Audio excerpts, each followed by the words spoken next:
علاش لالا العروسه في 2026 بثلاث استراتيجيات ديالها ومن الزغاريت والعرس والنكافه ولات كتقلب غير على انت الصداع شكون اللي غيغسل المواعين في الكوزينه. اجي نشرح لك الماشينه اللي نوضات الصداع في السوشيال ميديا. السلام عليكم، كي دايرين؟ لاباس عليكم؟ كنتمنى تكونوا كاملين بخير. فيديو جديده، رياكسيون جديده في موانا رياكسيون. سميتي محسنه واليوم غادي نديروا رياكسيون على لالا العروسه.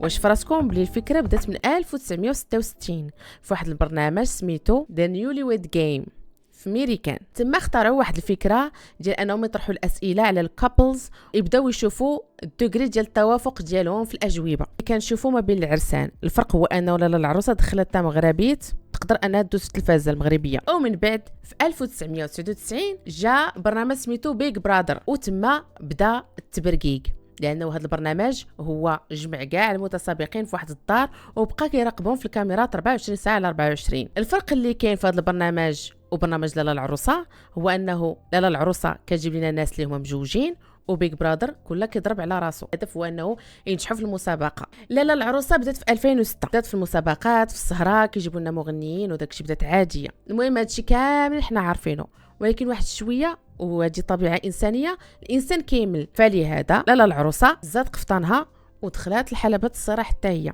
خصها تواكب العصر، لانه حسات بان المشاهدات كينقصوا ليها، وهذا الانسان مل من هذه الفكره انه السهره مسابقات داخل وخارج البلاطو، الفنانين اللي كيجيو يغنيو وصافي وكيبقاو كيتناقصوا المتسابقين كيمشيو. يعني واخا انهم كيغيروا لنا كيغيرونا في المسابقات، ولكن البلاطو كيبقى هو كيغيرونا مره المنشط، ولكن الفكره كامله باقي هي داكشي. باش زاد هذا البرنامج هذا في الاول اللي كان هو عباره على كواليس، ولكن دابا ولات يوميات ديال هذوك المتسابقين اللي هما جالسين في دار وحده والناس كيشبوها بقسمه ونصيب. من تما خدات اقتبست الفكره، وهذا الشيء لاحظناه في المشاهدات ديال البرنامج يوميات دار العرسان اللي المشاهدات ديالها اكثر من السهره. علاش في نظركم المشاهدات ديال دار العرسان ولات اكثر من المشاهدات ديال البلاطو؟ حيتاش حنايا البشر بطبيعتنا كنملوا بشي حاجه سميتها الروتين، كنملوا من المثاليه المزيفه، لانه في السهره كلشي كيلبس القناع ديالو، يحاول يعطي احسن صوره عنده،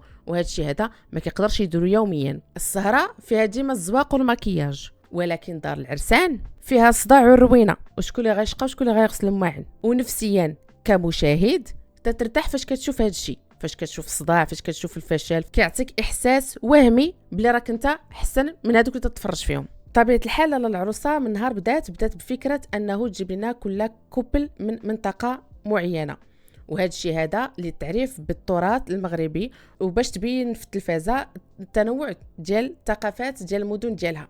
هذا الشيء مزيان، ولكن فاش كتجمع الاختلافات في العقليات وفي الثقافات كتجمعهم في بلاصه واحده وزيد عليهم واحد نص الكاس ديال التنافس وديال شكون اللي غيخسر لا وداك الضغط، غادي يولد لينا الاحتكاك، والاحتكاك تيولد الشراره والصداع والروينه.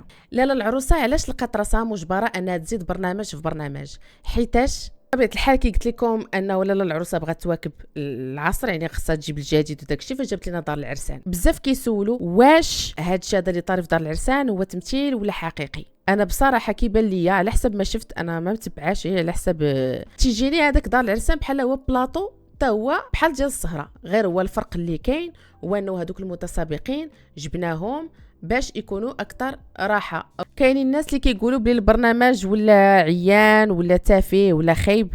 الحقيقه هي لا، لانه البرنامج راه غير مرايه كتعكس لينا على شي تقاليد يعني مازال هازينها معنا في 2026. حيتاش بحال مثلا الصداع مناش تيكون نابع الصداع، تيكون نابع الصداع من السيطره، يعني شكون اللي غادي يسيطر. بحال مثلا هما عاطينهم انه شي كوبل غادي يسيطر في النهار، هذا الشيء هذا هو اللي كينوض الصداع. والانسان بطبيعته اولا بالتقاليد اللي هو كبر فيها ما كيبيش انه يكون شي واحد مسيطر عليه، تيبي ديما انه هو اللي تيكون المسيطر، وبطبيعه الحال هادشي هو اللي غادي ينوض الصداع. وهذا البرنامج ديال دار العرسان هو كيعطي تعليق انه كاين شي وحدين اللي كيدافعوا على المدينه ديالهم وكيقولوا انهم راه غادي ما باقيش يتفرجوا في البرنامج الا مثلا خسر ولد بلادهم. وهذا الشيء كيزيد ياكد انه الفرضيه ديال هذا الصراع هذا اللي داير في دار العرسان هو الهدف، باش يجيبوا بحال داكشي ديال الكره والمنتخب. هذا هو اللي دارته دار العرسان، وزاد في المشاهدات ديال السهره اللي هي اصلا هي كانت البرنامج في الاول. يعني هذا الشيء هذا هو اللي كيحرك، لانه هذا الصراع هذا هو البنزين ديال هذا البرنامج، هو الماشينه.